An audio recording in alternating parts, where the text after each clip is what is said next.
All right, guys, we're live. Joe Saglimbeni here on Let's Chat Live. It's another Saturday program as opposed to last week, which I think I did on Friday. So I hope you guys are all out there. Join the stream. A little bit about me. Blue collar worker, been investing in the stock market for over 3 decades.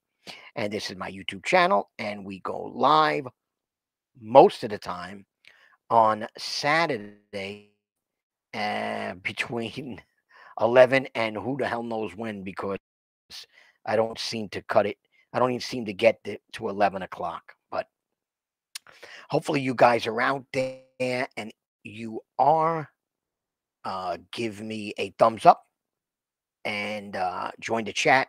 And today we're going to talk about some wealth creation, more like creating wealth or wealth creation, keeping it simple. And basically, what I mean by that is how I create wealth, or how I think people should create wealth, is by purchasing or increasing their assets and really investing in assets that grow, that appreciate. So that's really what I mean is you could keep it simple. I'll give you a great example. All right. You buy an asset like a stock, it's a financial asset. You pick a company, XYZ, and that company, after you analyze it, continues to grow and average 8 to 10% every year, and it's passively growing, and you never sell it, and you let it grow, and you buy more every so often, and you let it grow, and you let it grow, and it passively grows. Simple, easy. The hardest part of that is the stock. You buy a mutual fund like the S&P 500, that's tied to the S&P Standard & Poor's 500 largest companies in America. A simple index fund which you can get from Vanguard, Fidelity. You buy that, you continue to dollar cost average or purchase these shares in the mutual fund. You make it automatic. It's simple. That asset should grow over time. Time is the key. Wealth creation is about time, not get rich schemes. It's about time. Creating, building, buying assets that appreciate over time. So before we get into some examples, I want you guys to know that I'm not a financial professional. So I may say stuff here. It's my opinion about stock investments, financial instruments. I am not a financial planner. So please do your due diligence. Reach out to a financial planner always when it comes to investing in anything, really. Don't listen to your YouTuber, me, just because I'm saying something. Always do your analysis and reach out to a pro. So I want to share a screen. I'm going to share a screen of the average salary and how it has grown. All right. And I'm going to get into why I'm adding that screen. Let me add the screen here. All right. So basically, in this screen, it basically says that average. This is raw average wage data. The average wage per worker over the years. So since basically 1985, the average salary for a worker in 1985 was $15,000, and this shows the increase from the prior year. So now, roughly 2019, this table goes up to 2019. So roughly between 50 and 51,000 or 52,000. is what the salary is now. So why I bring that up is because what's going to happen is that as you get a job, and let's even say it's a retail job. It's not a high paying uh, you know, technology job or engineering job, and you get this job, you're going to get wage increases most likely every year. As long as you perform well, you're most likely going to get some wage increases. And from this table, you'll see that the average wage has grown. And what exactly has it grown? Well, according to trading economics, wage growth in the United States averaged 6.13% from 1960 until 2021. So you're getting an average wage raise of 6%. So that's every worker. Now, some industries are different. You only get 2% raises. Some industries are 12% wages. But this is showing that wages are increasing. So the reason why I bring this up is because the first thing you have to do to keep it simple in creating wealth is to get some kind of job and work. Get some kind of job, get work, perform well, get a wage. You know, just by looking by statistics, that most likely you're going to increase that wage every year. So, knowing this, you can say to yourself, well, if wages go up, if my wage is going up or the average is going up, well, what about assets? So there's a correlation to this. This is what I'm trying to say. Now, stock market, S&P 500, maybe 8 to 10% per year you can appreciate. That index fund on average can appreciate 8 to 10%, significantly more than your wage. So you have to put some dollars aside when you get paid and put it into assets like a house, stocks, even collectibles can grow. But let's keep it simple. Stocks. What's up, Tectonic? Can you hear me well, by the way, Tectonic? Give me a thumbs up. Tectonic is in the house. There you go, Tectonic. Let's do this. Hopefully you could hear me. Let me know if you could hear me. Give me a thumbs up. So you want to grow. You know that if your salary is growing, most likely assets are growing. There's a correlation. So you want to buy. You don't have to buy the most risky assets. The key here is growing wealth simple. That is the key. Wealth creation, keep it simple. So you get a job. You start investing in the stock market, an index fund. Maybe you get 8%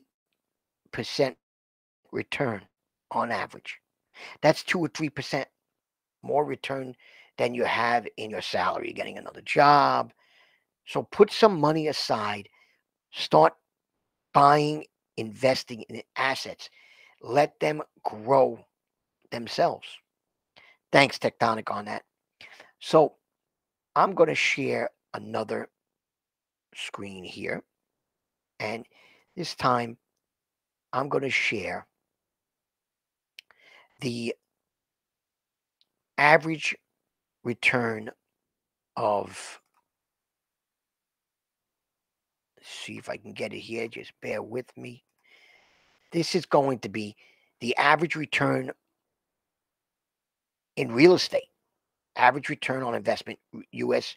real estate market. Why I mentioned that, that would be your next goal. What is the average return on investment in the U.S. real estate market? This is from mashvisor.com, a blog. So the S&P, according to the S&P 500 index, the average return on investment in U.S. real estate market is 8.6%. The average return on investment differs based on properties. So your goal is to invest simple and then buy a residential real estate as average a return on investment of 10.6%, commercial 9.5%, and REITs 11.8%. REITs, real estate investment trusts, are similar to mutual funds. So maybe even if you don't have a down payment on a piece of property, you can invest in REITs and let that grow. And then eventually you'll build a foundation of which you can use as a down payment on a house. Again, keeping it as simple. S&P 500. A house if you can get the down payment. If you can't, a REIT, a real estate investment trust index type mutual fund. Let that accumulate. Then eventually you could have a down payment on a house, keeping it simple.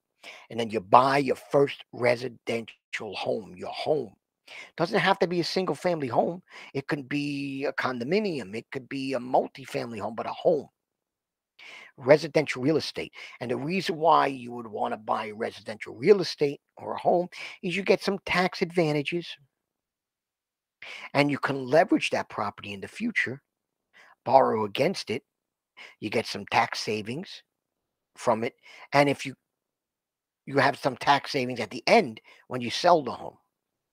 So the question is, you got to keep it simple. And that's really what I'm saying here.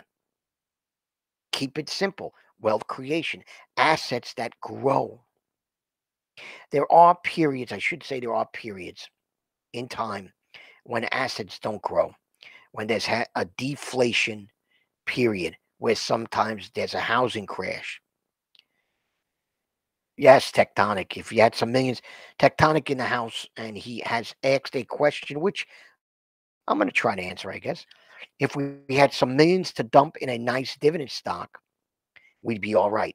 And yes, Tectonic, there are, you can go that way too. You can buy individual securities, but it may not be simple for all.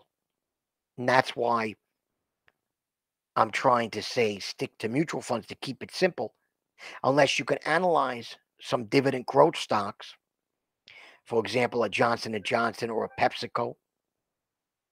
You can invest in these dividend growth type stocks, and you may even beat the return of residential real estate. That could happen, but I want to keep it simple for everyone. Maybe one day I'll get into dividend growth type stocks, but right now we want to keep it simple. Get a job, get a wage, get it, hopefully a wage that in an industry that if you perform well, you'll get a raise. Save some money, put some money on the side, and start investing in a mutual fund. That'll grow.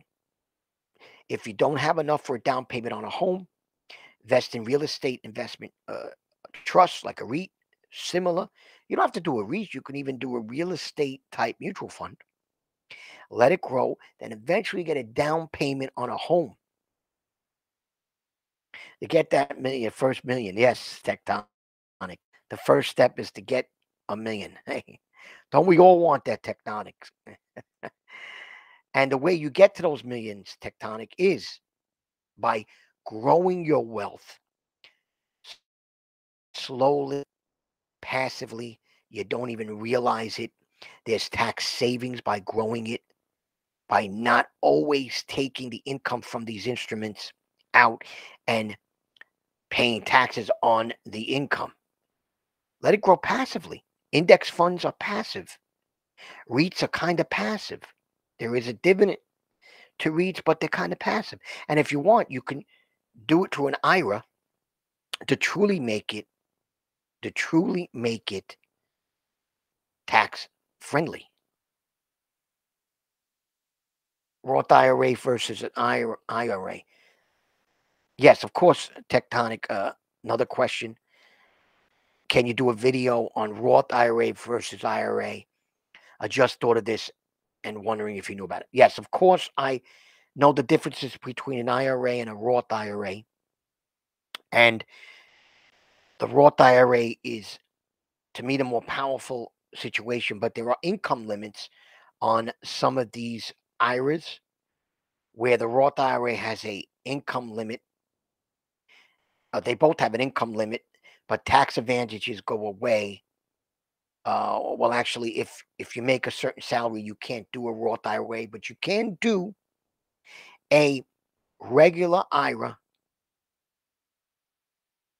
income, though sometimes you can't get a tax deduction because of such high income if you were paid very highly. But you still have tax advantage growth in both IRAs.